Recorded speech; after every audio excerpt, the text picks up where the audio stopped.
friends, in this video lecture I'll be talking about the factors that can affect on the basicity of compounds, particularly organic compounds. So in my previous videos about basicity I have discussed about a couple of factors already, and I have also made video about the factors that can affect the acidity as well. So please, if you haven't watched those videos, watch so, and don't forget to subscribe. In this video I'll be talking about the resonance or conjugated versus non-conjugated factor that can affect the basicity.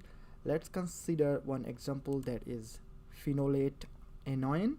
So this is a phenol in which we have a negative charge on oxygen atom, and compared to that we have a cyclohexanol anion. So cyclohexanol anion generated from the cyclohexanol, the proton of phenol is deprotonated and the proton of cyclohexanol is deprotonated.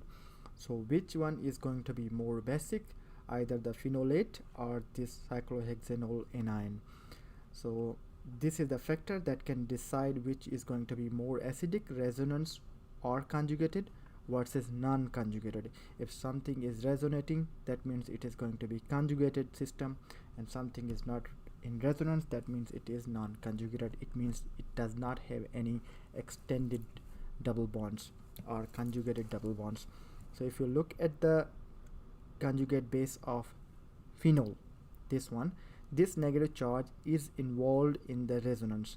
That means the lone pair on this oxygen is busy in delocalization, hence this is going to be the weaker base, and this is going to be a stronger base because this does not have any resonance forms or any conjugation. So take home lesson for this video is that if you have a non-conjugated system, or if you have a system which does not contain any resonance, that is going to be more basic or a stronger base, and compared to a compound which contains resonance forms or which contains delocalization or which has a conjugated system, is going to be a weaker base or less basic.